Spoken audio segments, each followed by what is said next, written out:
Well, greetings, imagination connoisseurs. Once again, it is I, your Duke of Dope Discourse, your fountainhead of fandom, your viceroy of verisimilitude, and of course, as John Campea does call me, your existential Mr. Rogers, Robert Meyer Burnett, here with another John Campea Show mailbag for Monday, June. What's the date, gentlemen? June 27th, 2022. You know, as you know, if you are fans of the John Campea Show and you watch us during the day, we turn on the super chats halfway through the show and we accept them for a very short period of time until they fill up so we can answer them live on the show. And if you don't get yours in, but you still want to talk to us, we have operators. We have a whole team of people around the world standing by to receive your tips with questions at the link right down below. And if we deem your questions appropriate, I will read them. John will read them. Maybe we'll read them together. Chris Carr and I have read them. One day, Rayora is going to read them. And that day is not today, but it can happen someday soon. Mike G says, I turned off Disney Plus and Apple Plus for now. I was like, is that a tomato? I turned off Disney Plus and Apple Plus for now. Hopped over to Paramount Plus to watch The Offer.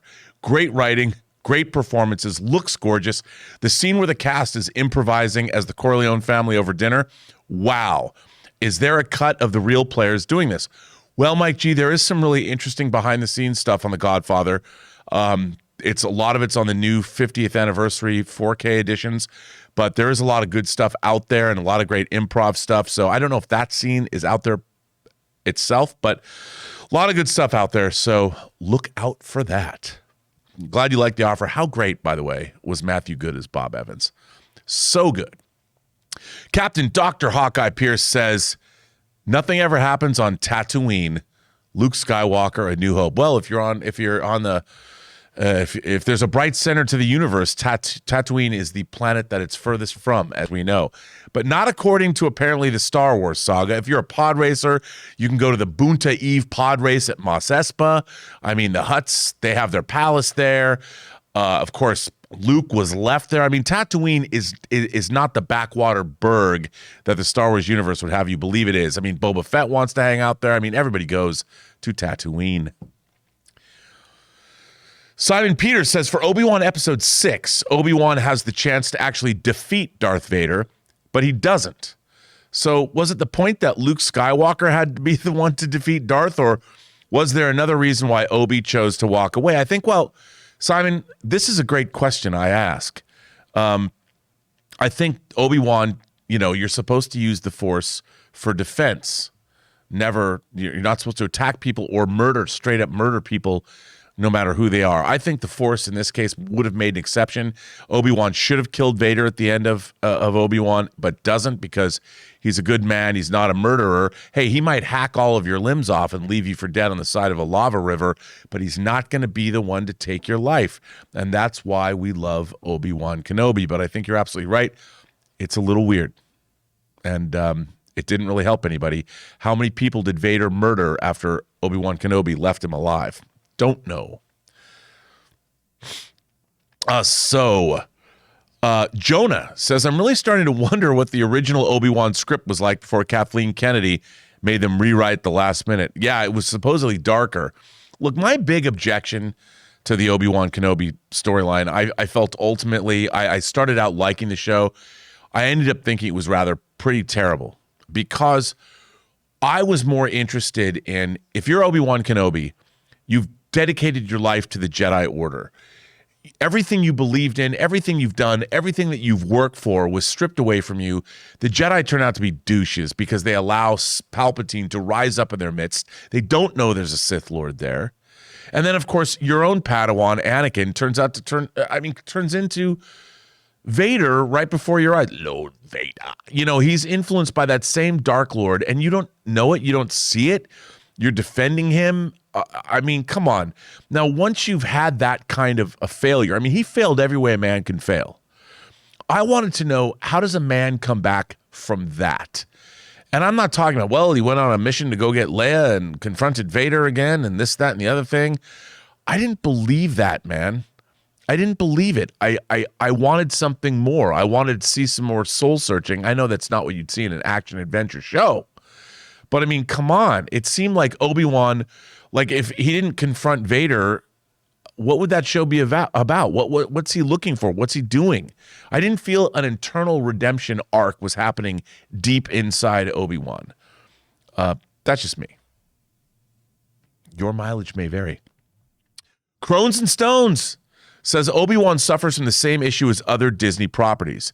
Things are made because content slots must be filled, not because the story is worthy of being told. Writing suffers in the mass content era. Having standards for quality isn't negativity. Crones and Stones, you and I, my friend, park our shuttlecrafts in the same shuttle bay. I agree with you. And it is true. They do need content. They need to fill content up everywhere they go. They have to have content. I get it. But these are stories, these are iconic stories that people are going to be watching forever. And I look at this story, and in a way, I feel that Obi-Wan actually diminished both A New Hope and Empire Strikes Back in a way. And also, we just didn't need this story told. We had the battle at the end of Revenge of the Sith. We had their meeting in A New Hope. And I ask everybody, is the story that was told in Obi-Wan, and look, I get it, people love seeing Star Wars, but if you really ask yourself, is the story that was told in Obi-Wan Kenobi something that we needed to see? I don't know. I think not. But I don't, don't flame me. That doesn't mean I didn't take some pleasure from the show. But I thought as, great stories go, Obi-Wan Kenobi was not that. But that's just me. I don't want to be a hater. Chris, 1529, says, Kenobi Season 2. Vader attempts to track down Kenobi's family.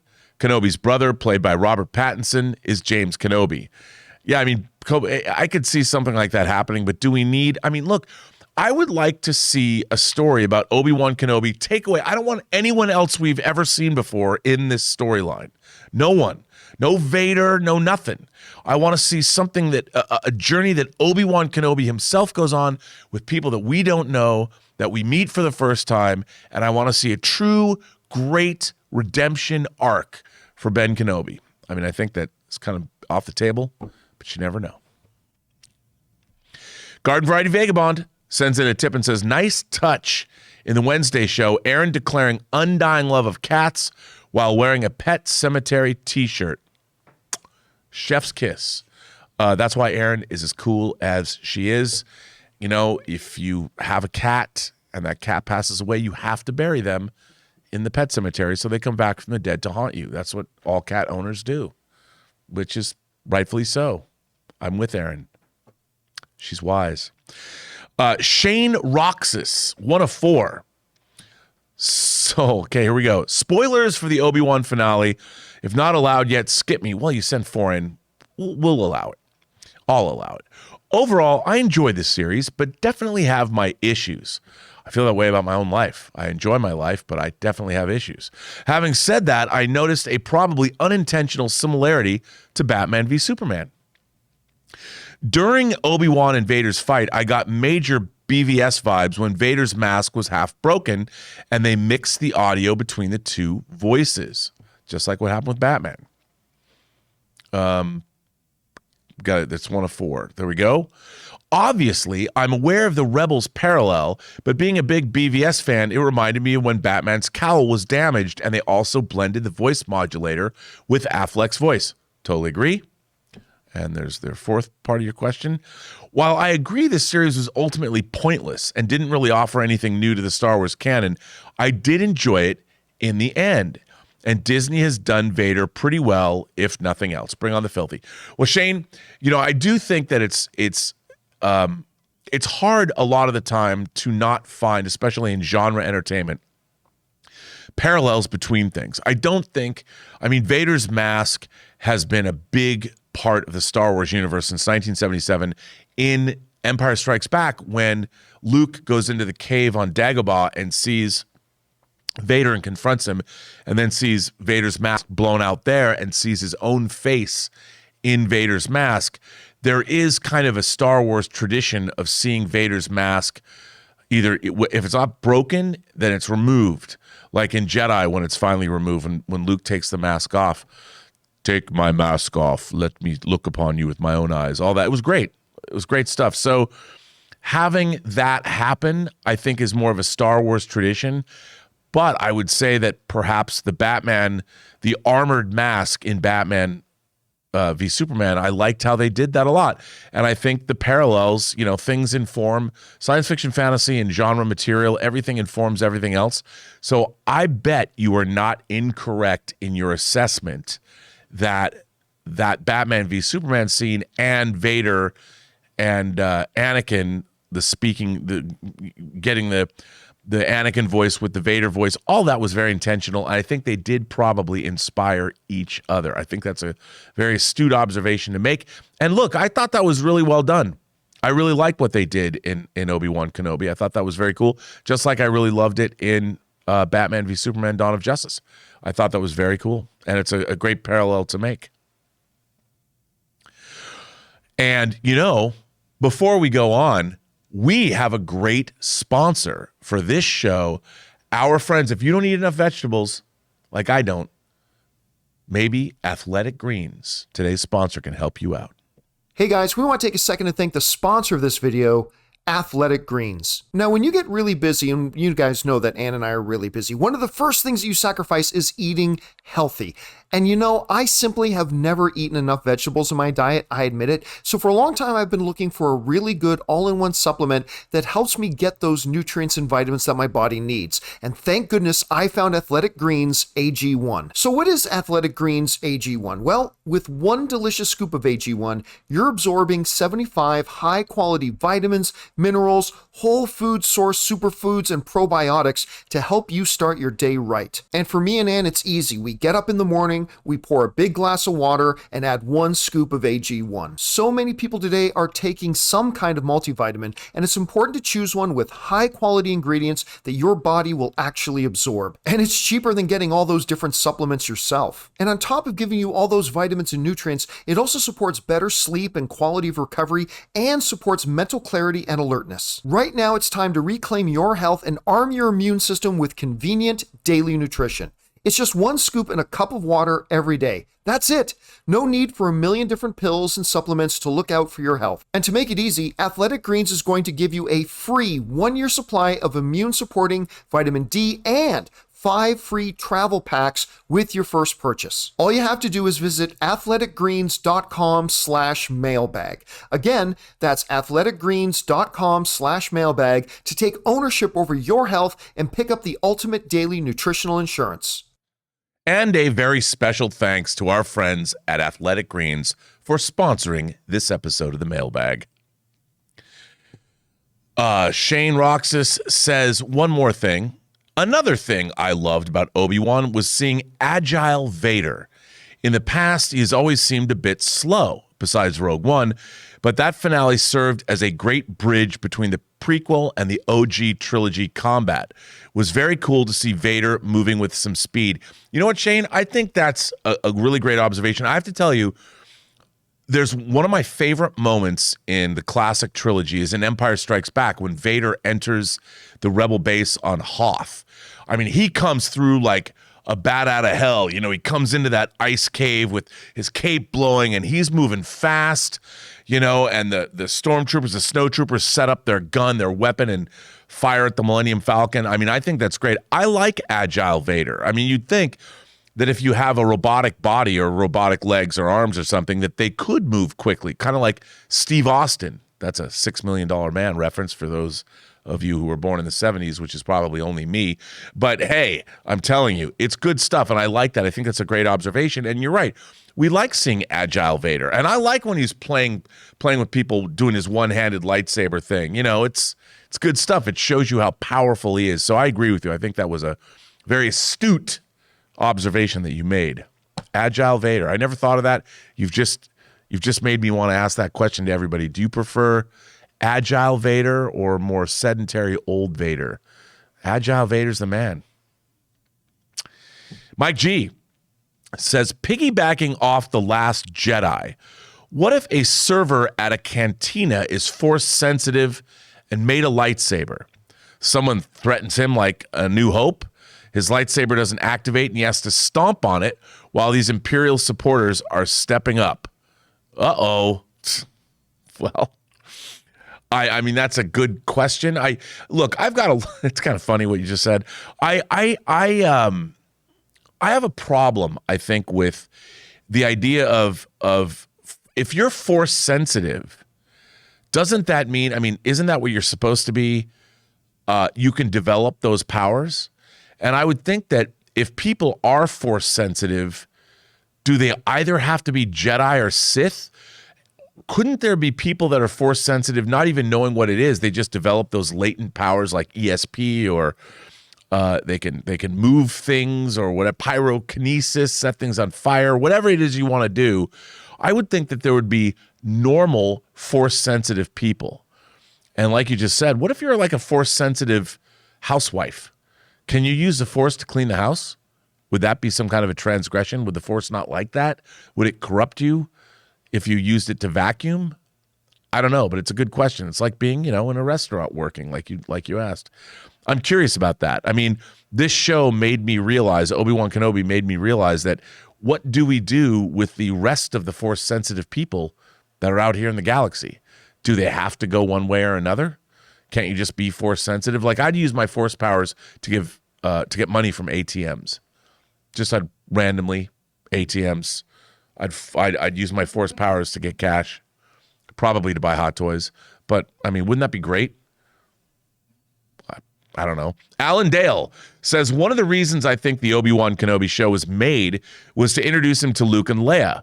In Star Wars Episode 4, they both already know Ben, so I believe they filled that void. Your thoughts? Thanks. You know what, Alan? That's actually a really good assessment, because Luke does say, I wonder if he met Ben Kenobi. He knows Ben Kenobi. They've met. That wizard's just a crazy old man. So it makes sense that they had met. I would have thought that they would have had interaction. I mean, obviously, Ben knows Owen. Ben goes to Owen all the time. Ben leaves stuff. I think that Luke and Kenobi would have had some kind of a friendship because they did know one another.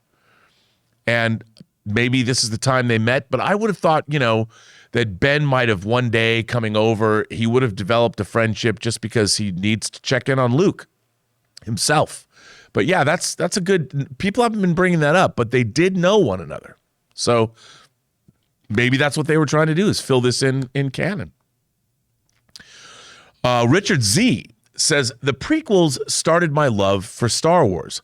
I have enjoyed more or less all of Disney's Star Wars, not Rise, including The Mandalorian, and I thought The Book of Boba Fett was okay.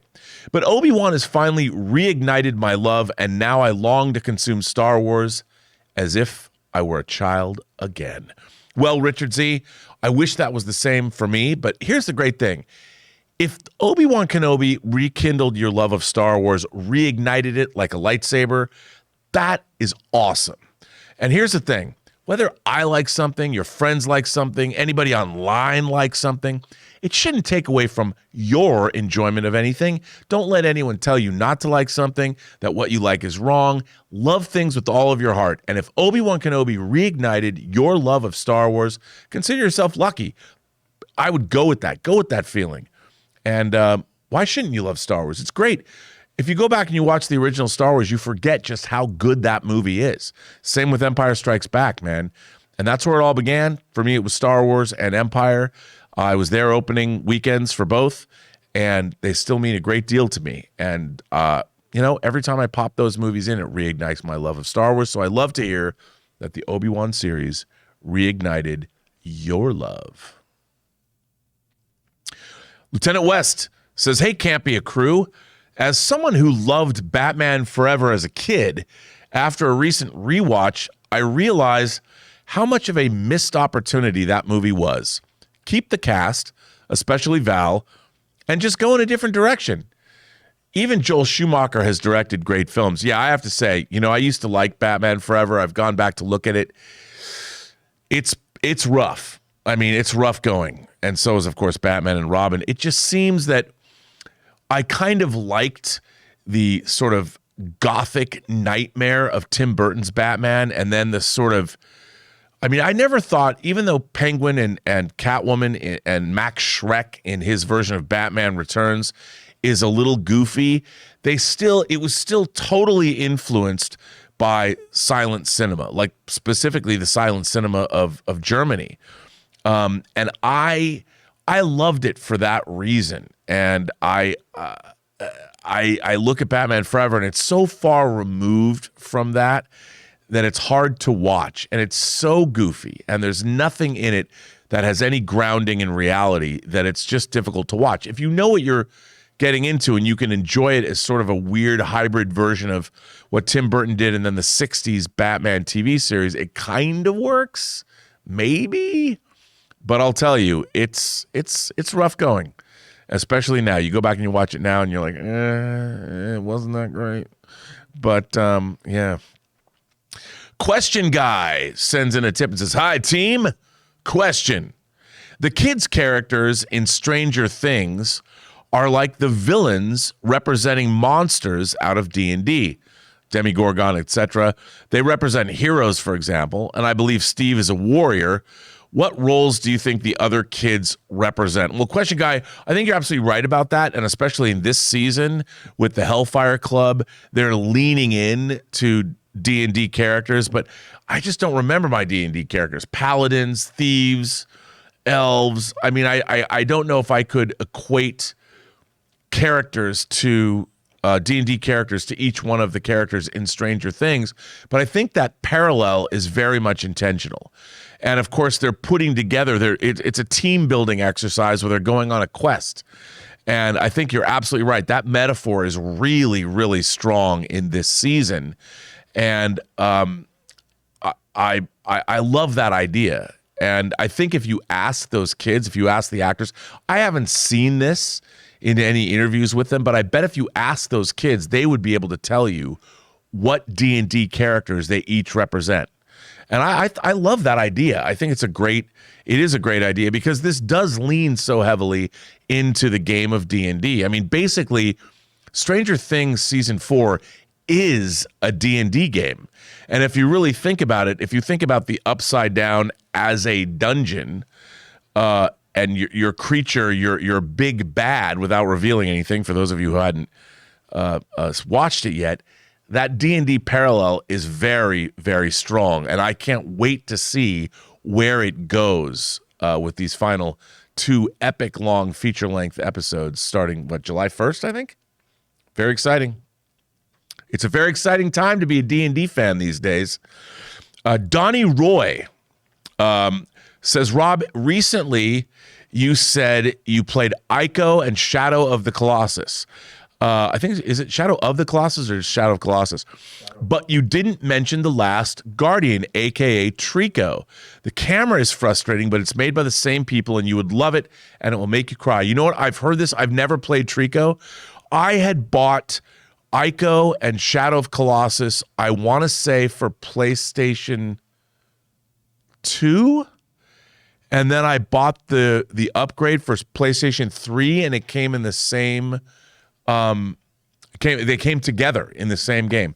So I have not played Trico. I didn't know that existed, but I love those games. I mean, I thought Ico was one of the most soothing, relaxing video games I've ever played, even though it was sometimes very frustrating, killing all those the ghosts and then getting out of those rooms. But I love that game.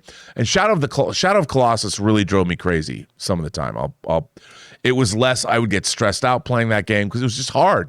It was hard to take down a Colossus. It was, but I've never played Trico. Have you played Trico, Ray? Nope, that was like in the last legs of the PS4. That was like one of the last. I never had a PS4.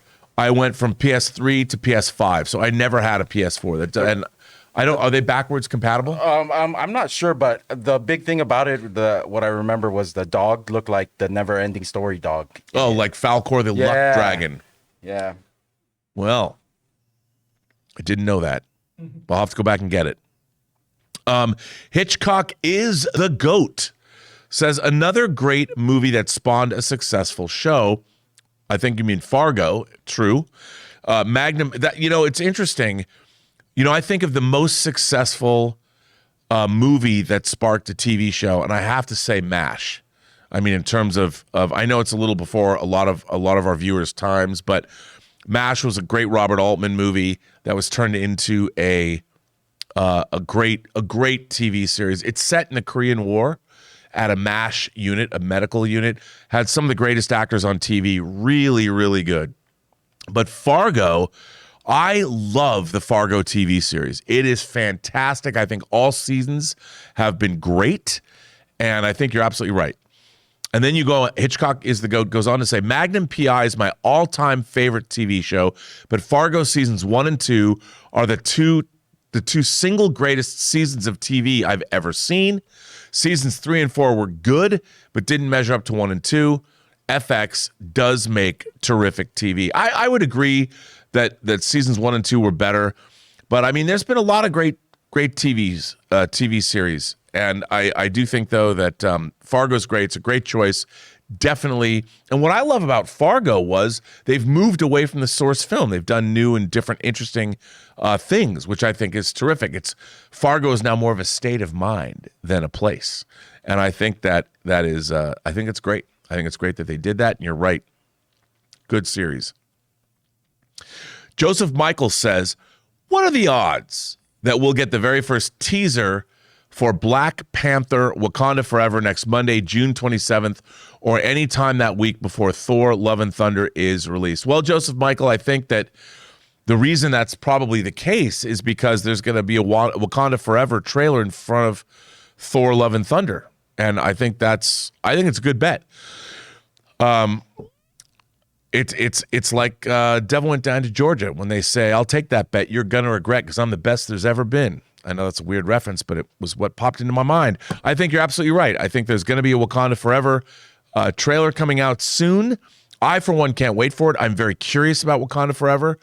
I think we all love Black Panther, but how they're moving forward and what they're doing, if Namor is in fact the villain of the movie, how cool would that be? I don't know if that's true. I've only heard rumors. We've heard people, there's a casting announcement, but I don't know how it's all going to work. I can't wait though. But yeah, so are you going to hold, if I say yes, I agree with you, it's going to be on whatever day that is. You said the 27th, which is tomorrow. It's today, right? That's today. I don't know if we're getting it today. It might drop today, or it might drop, I think it's going to drop sometime before Wakanda Forever will drop sometime before Thor Love and Thunder comes out. But I don't know about today. So we shall see. 2 + 2 = 5 says, hey, John or Rob, recently Christian Bale did an interview where he said he did not know what the MCU was, which I find hard to believe. So I'm curious, what do you think? I'm sure everyone in Hollywood knows what the MCU is by now. Thanks, and bring on the filthy. Well, I'll tell you something, 2 + 2 = 5. Unless you're a huge fan and you follow these things religiously like we do, I know for a fact that a lot of actors, they're not fans the way we are. So Christian Bale would know what Marvel is. Like, I'm in a Marvel movie, but he wouldn't necessarily know what the term MCU means, the Marvel Cinematic Universe, because, he's working on all kinds of different types of movies. So as a fan, I mean, he probably doesn't obsess over these things. I mean, after being in a Batman movie, I'll tell you a funny story. So when I was working on the Star Trek The Next Generation Blu-rays, I talked to Brent Spiner, who played Data. Brent Spiner told me he'd never, ever watched an episode of Star Trek The Next Generation. And I was like, wait, what? That's what he told me. I believe him. He didn't know. So I don't think that Christian Bale would necessarily understand what the term MCU meant if he's asked. I mean, if you said Marvel movie, he'd go, yeah, sure, I know what a Marvel movie is, and he knows DC, but I don't think when he was working on Nolan's Batman movies, no one was talking about the DCEU. There was, Christopher Nolan's Batman trilogy, because the DCEU came later. So it wouldn't surprise me. I think that it's probably true. Christian Bale didn't ever, or he wasn't familiar with the term MCU. So don't hold it against him. You'd be surprised. A lot of actors, because they're not fans like we are, they're not puzzling over every shot in every trailer. They're not thinking about every piece of trivia, because they're doing movies that have nothing to do with the MCU. No, I mean, Christian Bale was in like The Big Short, you know, and he's thinking about finance. So he wasn't thinking about the MCU.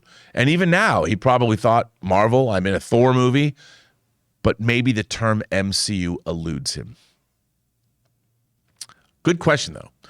Anonymous, 1 or 2, says, so I 100% understand your issues with Reva being all, I guess I'll be good. But in terms of her punishment, it is Star Wars. And in war, especially when you're the rebel insurgent, you have to sometimes form alliances with war criminals. Naraman, I would imagine this is part 2. And Reva can't exactly go back to the Empire, so it makes sense if we see her again that the rebels would use her knowledge in the future versus punishing her, because realistically, they don't have the muscle to do that, and they need all the help they can get. Well, here's the thing, Naraman. I think that analysis is correct. But when you're showing us a character of an inquisitor and she does things like cuts the hands off innocent people, and she's out there interrogating people, and you assume she's been doing it for years, she's been really awful to innocent people. And then as we watch this story unfolding, you're supposed to believe that at the end, well, I was just doing this all to kill Vader. It's a little hard to take. And I think that, look, that was true. I felt that way in Return of the Jedi when Vader is redeemed. He saves his son, which was great, but he still murdered lots of people at the hands of the Empire. And I understand in Star Wars, the first trilogy, that redemption arc works. It works for Vader. But with Reva, the way they showed her to us throughout the series, I thought it was a little inconsistent at the end when suddenly she's like, nope, I'm going to go on the straight and narrow now, or whatever, I'm going to be redeemed. I'm like, really, though? Are you? And I think after watching 6 episodes, it's a little difficult to take. It's a little hard to see that particular turn. So, I mean, did they do it well? I think it could have been done better. I think it was convenient writing, and they didn't develop that whole arc enough. But that's just me. Great Grapthar's Hammer says, hey, Rob, it's a great time to be a Macross fan. Finally, after a historic deal last year, we have the theatrical debut of the Macross Plus movie edition and the 2 Macross Frontier films in the West. Also, I'm jealous of that Super Valkyrie you got. Well, great Grapthar's Hammer. As many people might not know or might know, I don't know, I have a 1/20th scale model of a Macross Super Valkyrie jet. It's about this big. It's huge. And I've yet to build it, but I am going to build it, and I'm going to hang it from the ceiling in the Rob Observatory. Now, for those of you who don't know what I'm talking about, Macross in America was the first part of Robotech. Robotech was 3 Japanese series that were intertwined: Macross, Southern Cross, and Genesis Climber Mospida. And they were all put together as the Robotech series, and they dealt with the Zentradi and all of that proto-culture and all of that stuff. And I love Robotech. I'm a huge fan. Now, do you remember Macross Plus? Those things never really made it to America. And Macross Frontier, which I have a lot of the Veritex for, are they called Veritex in that? Are great shows. And it's great to see them come to America because, look, the rights to these things in Japan they're pretty Byzantine. And so to get a lot of great Japanese anime to America, we're inundated with it. We think it's so easy, but for these bigger franchises, it's really difficult. So we haven't had American releases in the US sometimes for decades. I mean, my favorite anime of all time, Legends of the Galactic Heroes, didn't have an official American release until Sentai Filmworks put it out like 3 or 4 years ago. And I was so happy to get it. But even then, it's still unknown. So yeah, it's great that we're getting these things theatrically because they're awesome. So congrats to all of us fans. Jordan says, the Academy's bias against genre films. I think it comes down to the overall package. Get Out and Parasite are great examples that broke the mold. acting, directing, writing, which is a big one, and crafts succeeded. Until something like Star Wars has it all, it won't win the big prize. Well, Jordan, I think you're not incorrect there.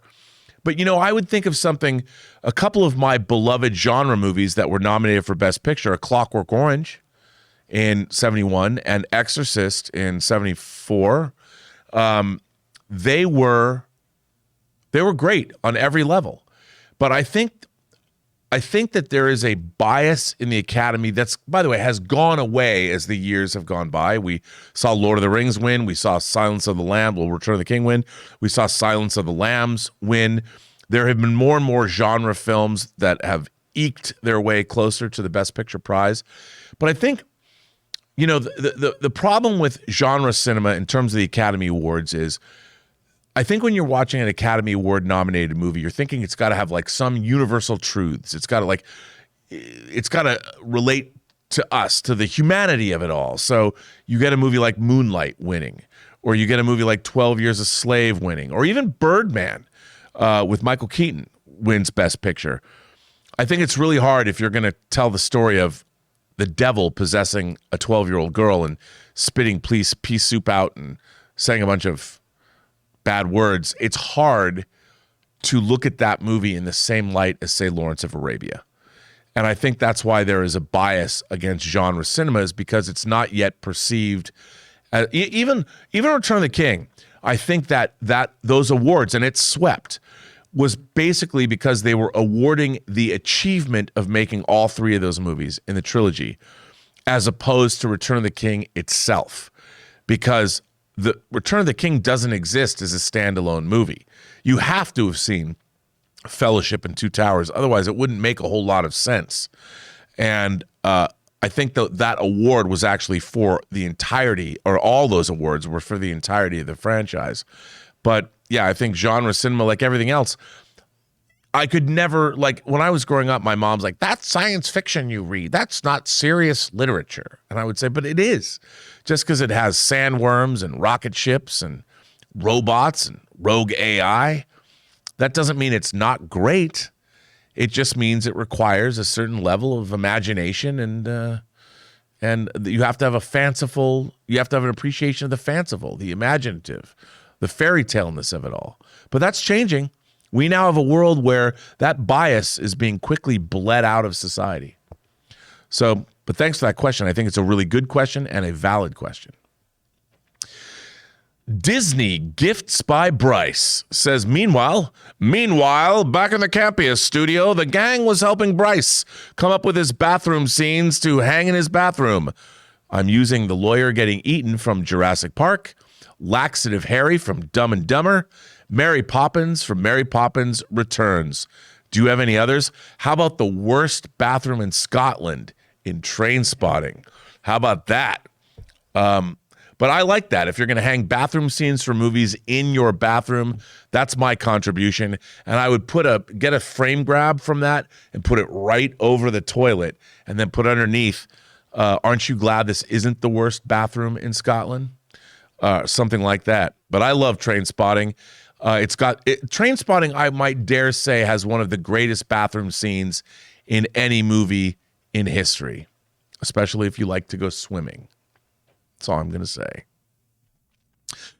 Disney Gifts by Bryce sends in a tip and says, Mr. B, I guess that's me.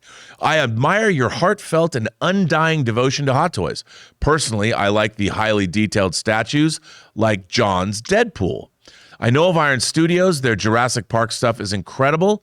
Do you know any other companies that make these statues? Well, Prime One. First of all, let me just say, I'm giving you a disclaimer. I'm not advocating that when you go to Prime Studios and you start looking at their statues and you see, for instance, their King Kong versus Godzilla diorama that's $5,000. I would love to own that. I am not saying that I'm not advocating Prime One Studios. They make incredible work. Queen Studios does incredible work. Sideshow does great work. There's some amazing, and they're not the only ones. There's some amazing statues out there, but they hurt worse than Hot Toys does. You start going to the statue route, you're going down a rabbit hole that I cannot rescue you from. I cannot save you from. I don't even know a good therapist that can help you with a statue addiction. Don't know. So travel at your own risk, but report back and send us pictures of your collection, because I want to live vicariously through you. Crones and Stones is back and says, I would argue that John Williams is better at what he does for his part in movies than anyone else in movies is at what they do. 50 some odd Oscar nominations, just the greatest. Well, no doubt. I mean, John Williams brings a certain, you can tell a John Williams score, and guy's amazing. But again, remember, John Williams was also heavily influenced by other film composers like Eric Korngold. Like, if you want to hear a really interesting comparison, listen to Eric Korngold's score for King's Row, and you'll hear a lot of Star Wars in it. And of course, John Williams is heavily influenced by classical music as well. But I think, as far as being the GOAT of film music, no doubt. His scores are amazing, and I'm a huge fan. Even, you go back and look at scores for movies that you didn't even know he scored. Like, I always bring up Brian De Palma's The Fury. That's an incredible John Williams score. It's haunting, it's ominous, it's something, and his score for Dracula. Those two horror scores are really, really great. But yeah, guy's amazing, and he's a national treasure. And I'll tell you what, one of the things I'm most excited about for Indiana Jones 5, whatever it turns out to be, I can't wait to get another John Williams Indiana Jones score. How great's that? Great, right? Factual Opinion sends in a tip and says, I saw Top Gun 2 in 4DX and ScreenX for the first time. 4DX was my favorite movie theater experience, but the ScreenX format was just okay. I wish AMC had 4DX so I don't have to take a 40-minute drive. I feel you. Ray, have you gone to both? Just 4DX. I haven't done either one. Look, I don't know if I would dig it, because I like to concentrate on film. I don't want to be snowed on. I don't want water in my face. I don't want to see anything outside the peripherals of the screen. So I don't know if I would like those. Maybe as a one-time thing, it could be cool, but maybe not. I don't know. But if you liked it and you like those experiences, that's amazing. But I think I still need to be convinced. Ray was explaining it only snowed in half the theater when Mav crashed down in the icy wilderness. That would bum me out. It would take me out of the experience. There was no verisimilitude in my 4DX experience. I wouldn't like that. So, but that doesn't mean it won't be great. I'll have to try it one day. Garden Variety Vagabond says, John, you discussed DrHorribles' sing-along blog was amazing, not only for its fun and quality, but because it was a creative reaction to the Writers Guild of America strike. It's the genesis of modern streaming, as well as is Felicia Day's The Guild. Yeah, for those of you who don't know, it's something Joss Whedon did. It's incredible. And I think maybe, now, correct me if I'm wrong, after they did Once More with Feeling, the musical episode of Buffy, it was either an adjunct or it was either an offshoot of that episode or it inspired that episode. I'm not sure. But yeah, I mean, if you guys haven't seen, Neil Patrick Harris stars in that. And of course, Neil Patrick Harris is a trained song and dance man, Broadway caliber. And DrHorribles' sing-along blog is a hoot. Check it out. Watch it. And a response to the Writers Guild strike. I love it. I didn't necessarily know that. I didn't remember that, but I will take your word for it. I learned something new every day, even doing these mailbags. So thank you for that. Uzi Khan says, hey guys, I just rewatched Indiana Jones 4 after its original release in the cinemas. I hated it at the time. Surprisingly, I enjoyed it a lot this time around. Fun action scenes, decent comedy. It doesn't deserve the hate it gets. Do you agree? Well, Uzi Khan, I'll tell you something.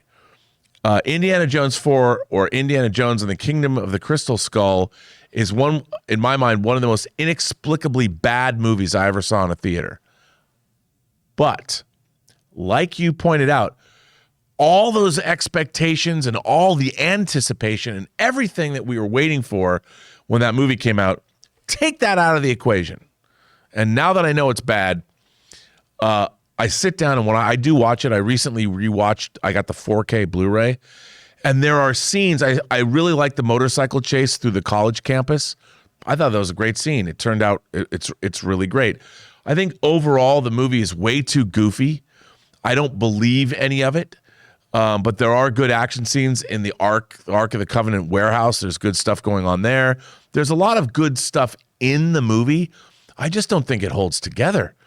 I mean, come on. People talk about nuking the fridge. Well, there's an atomic bomb going off, but you can survive if you stay in this refrigerator that, of course, is blown how many miles, and Indiana Jones survives. He would be turned into a pulp. I mean, I think that's the real problem with that movie is once you get into action scenes like that, they just become totally unrealistic. There's no verisimilitude in that film, and as your viceroy of verisimilitude, that's what I need to get through my day. And it isn't Indiana Jones and the Kingdom of the Crystal Skull. Scott Brown, one of two. Obi-Wan had a lot of issues. The writing was terrible. Reva was useless. All she did was create inconsistencies, and her turn was laughable. I'm going to murder lots of people on my way to get revenge on Vader for murdering lots of people. You're not wrong. You could have cut her out altogether along with the entire episodes, and it would have changed everything. The entire series had a lot of logic problems. But that being said, I enjoyed everything with Leia, Obi-Wan, and Vader. Ewan was great, and he did the best he could with shite. Well, Scott, I'll tell you, I don't think you're wrong. And again, look, if you have a story called Obi-Wan Kenobi, everything in that story should somehow inform the plight of Obi-Wan Kenobi. Now, Reva's story belonged in another movie.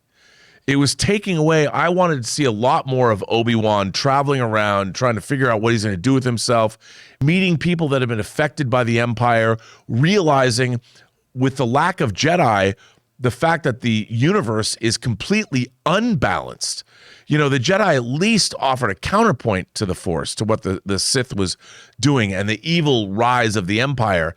Now it's all one-sided, and it would have been interesting to see Obi-Wan Kenobi making his way through a universe that has no Jedi, that desperately needs a Jedi back. And maybe that's what Obi-Wan, like Obi-Wan's been saying in hiding for 10 years, not realizing the universe needs him or it needs the Jedi. And maybe that would have brought him out of his funk. I would love to have seen how he feels about how they left the universe. I mean, the Jedi, not only did the Jedi fail, they're no longer a counterpoint to the evil that has completely taken over. And maybe Kenobi would have realized how important that really was to have. But alas, we didn't see that. So I think that's what really bothered me the most about the series. They really could have delved into Obi-Wan's feelings about this, but then it wouldn't have been the action-adventure show, and everybody wanted Vader and Luke and little Leia and lightsaber fights, and I just don't think it all worked because ultimately all of this other stuff with Reva, and it took the focus away from Obi-Wan as a character, and what happens in the show was not enough for me. He just reacted. He never learned something and went out on his own, really. Bail Organa comes and, please go rescue my daughter. Oh, okay. You know, he didn't come to these realizations on his own. He always had to be pushed. So, could have been better.